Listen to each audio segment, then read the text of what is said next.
competitiveness is that we are bringing in the partner, both the policymaker, private sector, as well as academic and think tank, coming together to find a solution. And it's not only about one solution, it's about the solution that address all issues in an interconnected way.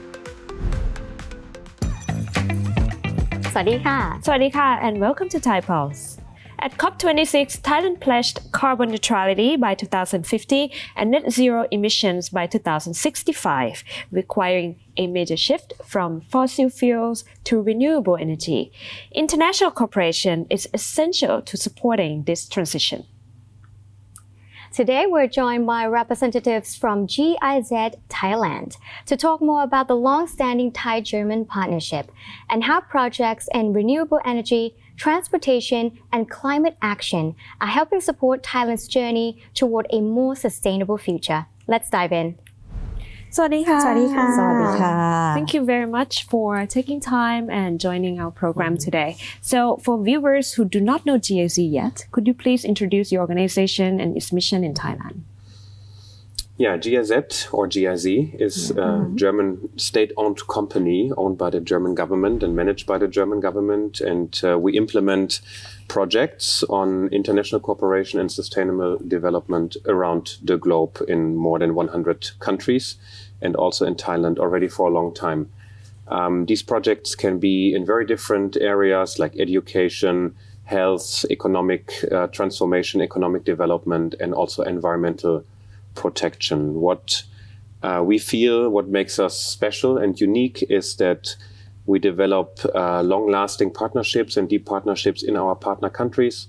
We don't arrive with fixed solutions already ready-made, but it's more about customizing solutions to the situation in the country and continuously analyzing together with our partners what is really needed. And this, because you asked about the mission in Thailand as well, is also, I think, how our portfolio in Thailand developed over time. Yes. If I may add, I'm not sure have you heard about any Thai-German cooperation and when it's dated back? Well, actually, it's dated back in 1956. That was the first technical cooperation agreement signed. And one of the first projects is called the Thai-German Technical School, which actually still have the impact until today. So you might not, maybe some of you might know this Thai-German Technical School today. It's become the King Mongkut University of Technology, North Bangkok. If you go to the university, you will see that some of the students in vocational training, they still have the logo Thai Germans on their uniform. Yeah. So that was one of the first projects that we are supporting Thailand vocational training and economics developments. And over time, it has changed to address a lot of topics. For example, in the beginning, during the development phase, a lot it's going into the sustainable infrastructure, economics developments, and then later on it developed into how do we together tackle environmental problems together, also maintaining the economic viabilities and competitiveness. And nowadays, the climate change, climate target is our global challenges. So GIZ has implemented overall more than 500 projects to support Thailand in all this development journey. Okay, and GIZ has been a part of Thai-German cooperation for decades now. So how is this cooperation unique and successful over the years?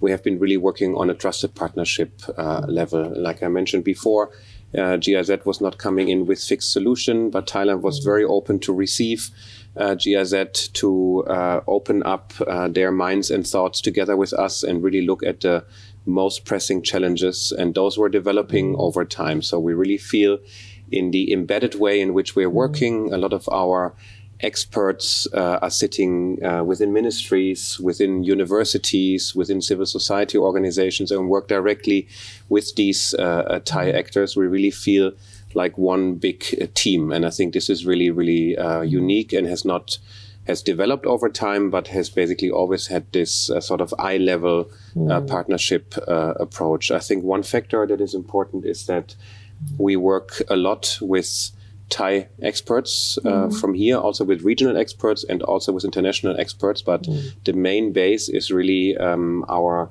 group of really highly skilled Thai nationals who from different sectors really bring in excellent expertise, but also because they are from here, they understand the country and they have this direct access and connection to our partners. And we feel still until today very welcomed by Thailand, but also challenged in terms of these are the new problems we want to address. How can we do this together? Right. And right now, Thailand is aiming to reach climate neutrality or the carbon neutrality by 2050. So how does the Thai-German cooperation on energy, mobility, and climate support this goal? Yes, Thai-German, you see, it's also always this long big name. Yes. Like in short, Or we call it TGC-EMC TGC, the for Thai-German Cooperation on Energy, Mobility and Climate is a project that financed by the German International Climate Initiative or ICI. It is actually a project that is not about energy, about transport or about climate, but the key point is how to connect this together. The pathway towards carbon neutralities, many sectors are already going towards it, but how to make them come together and create a change that address the whole ecosystem and make us to get there faster. And I think within this program, the uniqueness is that we are bringing in the partner, both the policymaker, private sector, as well as academy and think tank, coming together to find a solution. And it's not only about one solution, it's about the solution that address all issue in an interconnected way. The key interesting elements that we use, we call this sector coupling. You know, like for example, if you are driving an EV today, you might think that I'm doing so good for the climate, but where does the energy come from? Is it still come from the fuel-based energy production?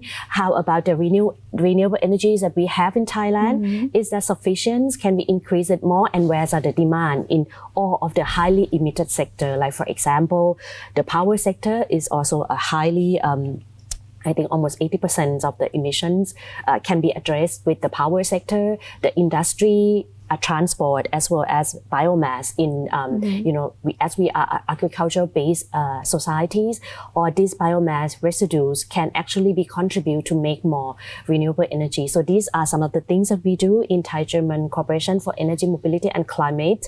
And the unique selling point for us is that we are coming together. Maybe we like to see ourselves as a speedboat or a testing ground in order for us to test and to make sure that this initiative and this solution will work and will link to the policy framework that each of the ministry is working on. So in this project, we have about 8 organizations from the 4 ministry working together to make sure that all the plans and all the implementation is going in the same direction. I want to talk about one of your projects in this TGC EMC initiative. It's called Bangkok Solar City. Could you please tell us what it's all about? Yes, Bangkok Solar City is one of our city lab. So in the TGC EMC, we would implement solutions in different cities like a sandbox to see what can work in our sector coupling approach.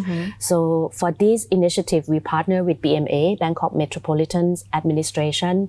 And the key barrier that we have as household, like those who have house and those who have roof in Bangkok, for BMA, like how to turn Bangkok into solar power plants. Like you have roof everywhere. And for us as people in Bangkok, like, is it going to worth my investment, with also these tax deductions? I'm not sure if you also have planned. I calculated this morning. I checked on your platform. You did? Yeah, I played with it. It's nice. Yeah, so it's a platform that the people can go there, check whether it would be good for them to invest. And I think sometimes when we talk about climate, environment, energy, what we know really well as people is the electricity bill that we have every month, right? So that's connect the people and they can plan without having to hire connect to one or different advisor, but there is this one platform that you can calculate. But also for the policymaker, they can track what is happening now with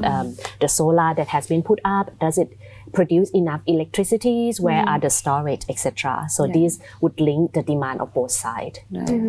Talking about renewable energy, I think many people are interested in renewable energy, but it's quite complicated and, to be honest, it's expensive. Yeah. So how is GIZ helping making clean energy more accessible to everyone, not just businesses? Yeah, I think part of accessible is affordable. You mentioned it already. It has to be at a competitive price. Otherwise, if electricity bills go up, there's a negative incentive. Here, we are trying to work also, not only, but also with the German experience, the experience from other European countries. In Germany nowadays, but it has taken a long time, we have more than 50% of our electricity coming from wind and solar, even though we don't have as much sun as Thailand, but still. And a big part of the solar is really also rooftop, is also what Jarokhan already mentioned. And I think the key has actually been, this does not have to be a recommendation for Thailand, but the key has been a subsidy program for people to install solar rooftop panels. Right. They were allowed to feed their energy that they don't need in their house into the grid at a premium price. So it was economically very interesting. And then over time, subsidies go down, but then these rooftop solar installations are still there. At the same time, you also need, of course, again, a legal framework. You need certain laws that allow for that, that enable people, enable companies. And you need also a business environment where you encourage companies to either build solar panels, even though China is very strong nowadays, or to import and to sell. So on all of these different levels, we try to support Thailand to have more affordable and thereby accessible solar energy. Wind energy is another topic, but that's in Thailand only for certain areas. We also help Thailand with the assessment, which might be the areas where wind installations might still be economically viable. We also look at areas where already other uses are taking place, for example, agriculture. So rice fields, for example, are generally open to install also solar panels, but you need to work a lot with farmers. It's new to them. It's a certain investment. There's an issue with the cables that can be cut when cutting the rice. So there's all these little details that need to be considered. And on all these different levels, we are working with the government and with companies step by step, but there's still a long way to go. And the key is, in the end, making it cheaper. Right. So mostly you provide advice, right? Yes. Or like hands-on practice. Yes, advice coming from hands-on practice. We work also really on the ground, on the rice field, for example. But typically we would not build solar installations or windmills.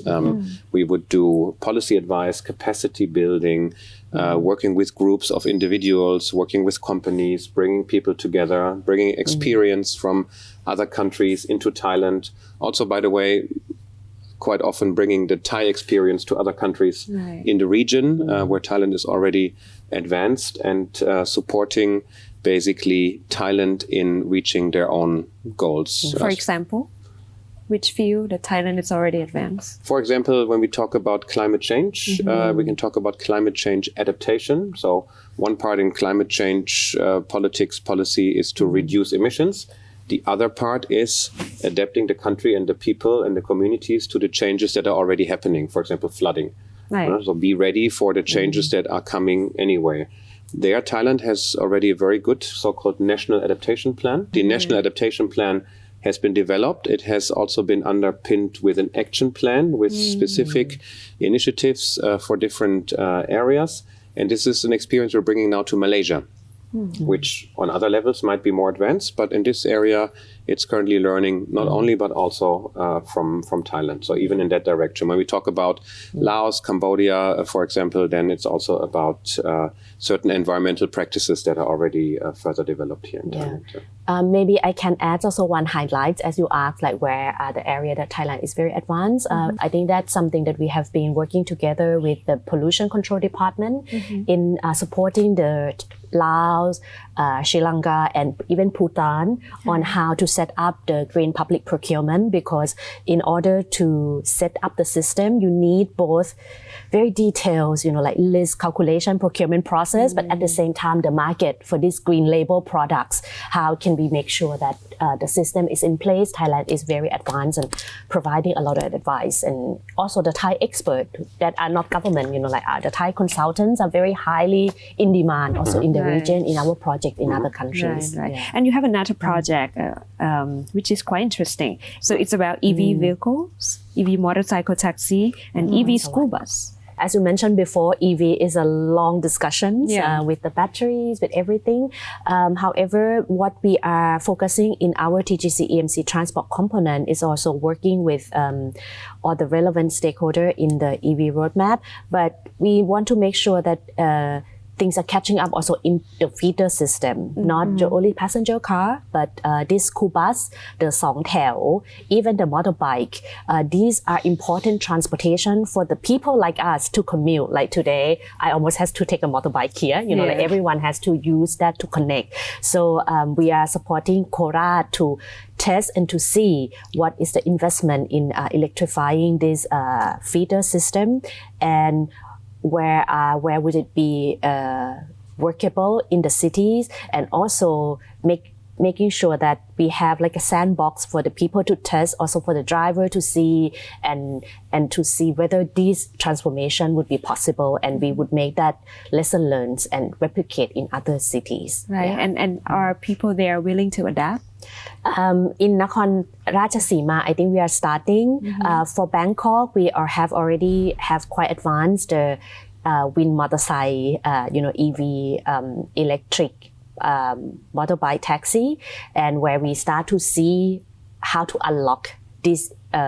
It would have so many details, like for example, the license plate, how are you going to register this particular bike that convert into electric vehicle, like what would be the finance that you would get from. So these are some of the things that we are addressing and unlocking together with the people. But I think one of the unique selling point, definitely the cost. If the cost is lower, they definitely would be buying in. Yeah. Okay. So air pollution and agricultural burning still a very serious concern in Thailand. So how does the biomass project in Nakhon Sawan help address these issues while also supporting the local farmers there?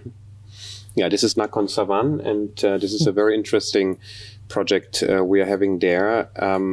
It starts again at the rice field. So what do farmers do traditionally after they harvested the rice? They burn the rest of the rice stubbles that are still on the field. Why? Because this is the easiest way to do it, and this is how they have done it over centuries. So it's a very natural way of rice farming. At the same time, this is a big source of our air quality problems, not only in Bangkok, but all over Thailand. And it is also potentially a waste of economic potential, because these rice residues that are left on the rice field still have an economic value. But for an individual farmer with 2, 3, or 4 rice field, it's very difficult to get to that economic potential. But we are convinced, and research and pilots have shown that this economic potential is there. On a simple level, it could be used as food for animals, for example, and could be sold. At a bit more advanced level, it could be used as biomass, and this is what we're trying, even being pressed into biochar, which has quite a high value of energy that is in it. But there, of course, we have a whole value on supply chain that goes from the small rice field to biogas factories, ideally close to the rice field, and into a market of biochar. And together with farmers in Nakhon Sawan and farmer association and groups of farmers and biogas companies, and again also the provincial governments, we are trying to make that value chain happen, so that farmers, instead of burning their rice fields, collect it, press it together, and then sell it at a good price. And it sounds simple, but in reality, it's quite a big change. And you also need certain machines to do so, which again have, of course, certain costs. So we're also supporting farmers with loans, sometimes even with grants to do so, to get started. But it's basically showing that this could happen almost anywhere, where we can build up this supply chain from the rice field into the market for biomass. Right. I have a feeling that sustainable agriculture has been in a conversation in Thailand, for the recent years. We talk about it a lot. The government has been promoting a lot. When you work with the farmers, is it do you need to provide a lot of knowledge on this, or you need to make a lot of training for them? Do they have a good knowledge? Well, I would first of all say farmers, they are professionals and they're all in rice farming, and they're also entrepreneurs because they work for themselves. They very often have taken over their rice farming business from their family. So they have been born into it. The family has often been doing this already for a long time. So there is a lot of knowledge on this. And the challenge for changing practices in Thailand, among other things, is that we have this huge amount of smallholder rice farmers. So in some other countries, you have big rice farms belonging maybe to companies. And in Thailand, you have still this beautiful rice fields belonging to individual farmers. We have almost, I think, 5 million rice farmers in Thailand. So 5 million people, or at least 2 or 3, would really have to change their behavior, and they're basing their practices on how they have learned it in the past. So they know a lot, but with the challenges we're having now, climate change, air quality, changes have to be done. But they really, what they need support in is basically the business model, I would say. They know the farming practice. To change that is not so difficult, but they want to understand, how am I benefiting? Is my family still safe? Do we have enough income from the rice field? Is my harvest going to be the same? And this is what we are providing trainings on also on financial literacy. Where can I get a loan from? What kind of technology do I need to use? And this is step-by-step working, but it is actually training on the farm or on the farmer level. And you've been working on decarbonization with manufacturing sector as well, especially in cement manufacturing. Could you please tell us about it? The industry are big sector to decarbonize, and there's also a lot of investment and technologies that has to go into it, because this means changing the whole practice and the whole production line and the value chain. And in cement decarbonization, we are working with Saraburi, another province, and Saraburi is very special. They have already Saraburi Sandbox Initiative, which is a very interesting model of public, private, and also the people. The people element is very important. Cement manufacturers mainly scattered in Saraburi province. And how do we make sure that the change in decarbonization pathway of the cement manufacturing also address all the value chains in the province? How does it also support the communities? So we are going into working with Saraburi and see what initiative they are already doing, and we are supporting them with connecting with international cooperation. I think they have already very well established TCM8 or Thailand Cement Manufacturing Association. They are really active in this role, and I think they are very much advanced. So we are working with them, trying to see this model, how can we replicate. But we don't work only on cement decarbonizations. We also work in other sector as well, for example, food and beverage, which is a very difficult subsector because there are so many things and many kind of food and productions and packaging in the value chains. How do we support the decarbonization in that sector, in sustainable chemical, and also in pulp and paper. So these are the key sectors that we are working in. And nowadays, younger generations are playing a part in sustainability movements, right?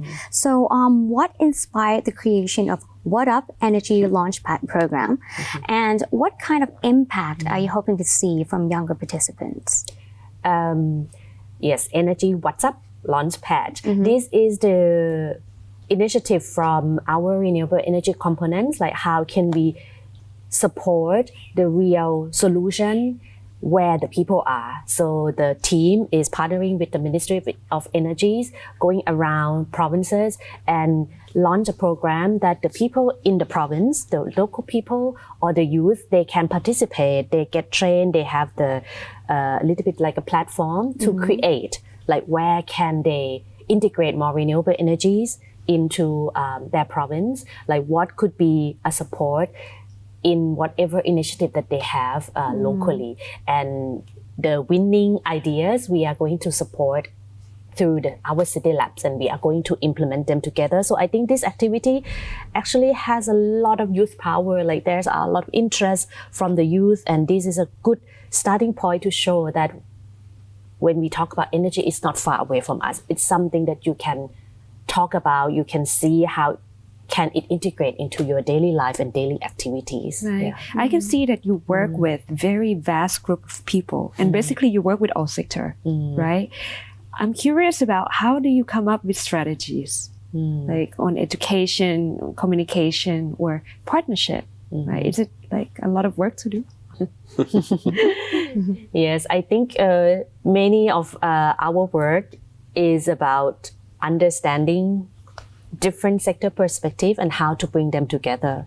I think that's equally as important as whatever technical solution, new innovation that is already there. And if you don't bring everyone together, how can you find an innovation that works for everyone? So I think that's also part of our daily business in putting people together, matching them, and listening and find a solution together. Cooperation is the key. Yes, exactly. For a long-term solution. Yes. Thank you once again, and we really appreciate you joining us today. Thank you very much for those of you. From today's discussion highlights that addressing climate change requires cooperation across many sectors. And through innovation, partnership, and collective action, meaningful progress can be achieved. And that's all for Thai Pulse this weekend. We see you again. สวัสดีค่ะ สวัสดีค่ะ สวัสดีค่ะ